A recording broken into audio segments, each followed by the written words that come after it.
Hello Geeks and Gamers, Matt Lemke here with your Gamer Goggles, gamer-goggles.com. And today I'm going to talk more about role-playing games. Specifically, I'm going to continue our role of character. But before we get into that, I want to make an announcement in case you've missed it. Paizo started their RPG 2015 RPG Superstar contest, and I'd like to let you guys know that so that all of you can enter it. I'm planning on entering this year. It's going to be the first time I've ever done that. I'm hoping to make at least the top 16. Who knows? We all think we're better than we are, right? So anyway, moving on. I owe you an apology because last week I said that I covered plenty with the attributes and with race. But in developing and writing the article that I'm putting on the blog, I decided that I'm going to have to back up and make today's 15-minute session just on attributes. Because it's the first thing you do when you make a character most of the time, and many of us, that's pretty much just where it stops. We plug in our stats, and we go from there, and we don't really think about how it helps define who we are. I mean, in real life, we all look different. We all have a different amount of charisma. We all have different levels of intelligence. And at the root, these are things that really do help us define our personalities.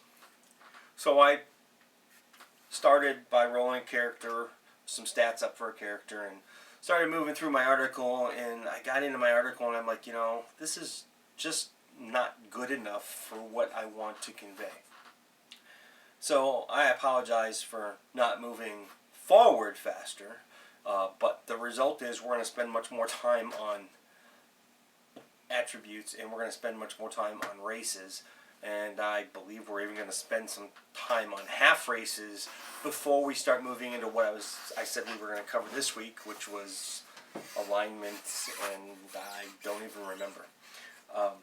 So, like I said, I started to roll a character, and I wrote down the stats for me. Basically, I'm a decent roller, so I rolled an 18, an 11, a 13, a 13, a 16, and a 9. Pretty good stats when you consider 3 die 6 and taking away 4 die 6 taking away a die. That is the method I use to roll. And you can pretty much make any character you want to make with this. You can pick and choose different races to help bump different stats. I decided to go ahead and use 5th edition as the staple for this character since it's a new... Wait, did I use 5th? Yeah, I used 5th edition as the staple for the character, and I went with an orc because I thought it would be interesting to make an orc with these stats. And what I did is I actually made an orc warrior. And I did not use the 18 as the strength. I used the 18 as dexterity, so I'm going to make this character a little bit more dexterous, more towards the swashbuckling side, more towards the rogue style of combat than towards what you would expect from a regular warrior. And I also made her female. I made the character female. Now, I also by doing that, what I also did is I took the 16 and I made that the Constitution, so that bumped it up to a 17, and I made the 13 Strength. And I made some of these choices intentionally. I made the character very not likable. I left the 9 charisma there, and right where it's at. And the strength of a 13, it's just average. So, you know, there's going to be some challenges in playing the warrior. But I wanted to be able to explain some of these things. So as I started plugging these in, I'm like, well, gee, why does this character have only a 13 strength? And I didn't want it to be as simple as just saying that it was because the character was a girl. Or, you know, because that's so, you know, old-fashioned. We don't really think like that anymore. At least many of us do. I mean, sure, pound for pound, you know, sometimes guys are stronger than girls. But I think that's just because of the choices they make in life. It's not because there's certain walls or anything there to block things. For example, you know, guys tend to play sports a lot more. But anyway, so to have her have a slightly lower strength than what most warriors were doing, what I decided is well, it's actually still undecided, but to explain her weakness, she's going to be a late bloomer when it comes to being a warrior. Something happened, the village was attacked, or something down that road that brought her into the fighting style or the martial system of war later in life than most people that are trained to start from day one. And I explained a couple of the other ones. For example, I like this part a lot actually. Her high dexterity. She got that from having lots and lots of cats as a child. And she was always rescuing them, climbing trees, walking ledges and rooftops to rescue them from where the kittens got, stuck from the litter and mom left them up there and they couldn't get down, that type of thing. And then moving into the Constitution, I put a neat little thing in there that maybe her grandmother or her mother or father or some relative was an alchemist or a sorcerer, and they had their own magical elixir that they fed all their children and grandchildren as they grew up, and it's a family heirloom type of thing where the recipes passed down from generation to generation, and they make this and they drink it and they believe that it improves their constitution, and maybe it does. That's all up to you and the GM. And then we come to there's the 11 wisdom and the I already explained the 13 strength and the 13 intelligence, which those are pretty average scores. You don't really need to do anything with those. But then I come to the 9 charisma. And there's a lot that you can do with a low-end attribute like charisma, especially charisma. The obvious one is, something happened, they're ugly as sin, but then again, there doesn't have to be a deformity for them to be not charismatic. They can just dislike society as a whole.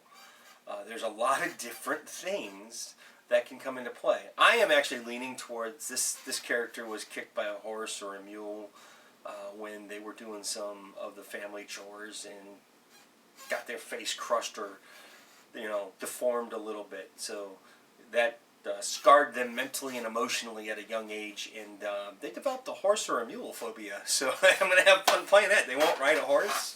They might ride in a wagon that might be far enough away. But, and with those things being said, you can see already how we have developed or started developing a personality for this individual that has history based off 6 dice rolls.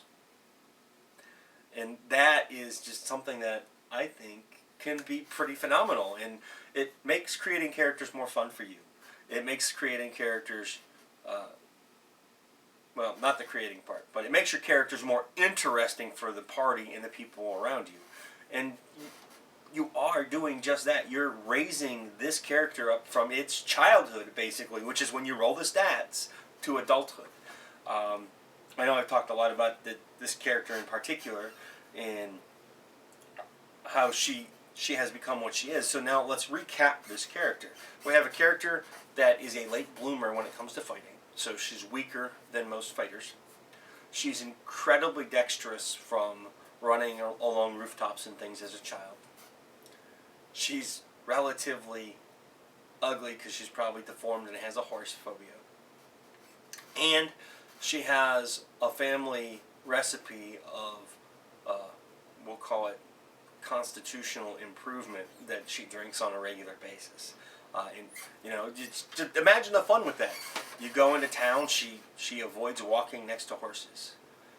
So she's not going to walk down the street, and she's probably not going to ever walk behind horses anymore or mules. She will attempt to get people in the party probably to drink the family elixir. So what kind of problems does that cause or does that not cause?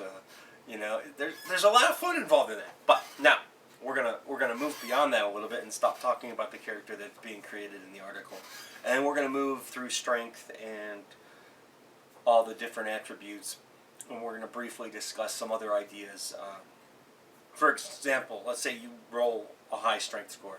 Some of the things you can use to explain that: you were a prisoner doing forced labor, you grew up on a farm, training, you started training at a very young age, so you're physically fit. Possible low scores. You were diseased at a young age, or you were bit by a creature that does strength damage and you never fully healed. You're disfigured. One arm's crippled, or something of that nature, and it affects your overall strength. Intelligence. Well, there's obvious reasons for high intelligence. One, you were born that way. Two, education, which can be arguably more of a wisdom high thing. You can also then, moving into lower scores, you can work things in like personality. Well, not personality. Yeah, maybe it is personality. Mental disorders like ADHD or autism. Is your character autistic? You can actually put OCD into the high end, because you could be high functioning and have something like I have to count every wand that there is every day 25 times, or I have to count my scrolls, or whatever. You get the idea. Now for wisdom, and maybe you travel a lot, and that explains your wisdom. As a child, you were a child to diplomats, and they went all over, so you saw a lot of things, which makes you a little bit wiser. And likewise, if you have a low wisdom score, maybe you were born in a cave, and that's pretty much your experience for the world. So you're not nearly as wise as the person who grew up in the city, who gets to see all these inventions and gadgets. Constitution. Wow, there's a lot of things you can do with Constitution, especially on the high end. It could be training. It could be just you live in a harsh environment that has developed your immunity system better. Same, like just, in retrospect, you could, for low scores, you could be somebody who was diseased at a young age. You were exposed to things that your body just couldn't handle. You had a disease that affected your immunity system. Maybe you're a leper. How fun would it be to play a leper that's a fighter? I don't know if that'd be fun at all, but it would certainly be interesting. I would think that being a leper would affect your charisma just as much as it would affect your constitution. Dexterity, again, you could go back to the high dexterity scores of, it's natural, it's training. I had a couple other examples that are in my written article, but I can't remember them. And, for low scores, maybe you've got one leg that's longer than the other, or you're missing a finger or two that makes you less dexterous. Things like this that really make your character stand out and set apart are the things that you can think of and create as you're rolling your attributes. The other one, is charisma, which is, there's so much that can be done with charisma. Charisma is so much more than just the ability to look pretty. It's the ability and how you can communicate with other individuals, and how you meld with society. So, obviously, for your background of being somebody with high charisma, you can be born into it. It can be something that you learn from partaking in certain coursework at school, or you could just be naturally beautiful, and people fall at your feet. Now the next question is, does that make you a little bit arrogant? And on the flip side, you could be born disfigured, you can be deformed, you can just hate society as a whole. You could have a mental problem that prevents you from partaking in a lot of social interaction, so that you just kind of sit back and watch. You could be shy. That could show low charisma. Of course, you can always play shy and have a high charisma too. So, there's a whole range of things that you can do. And that list by no means is a full list of what you can do.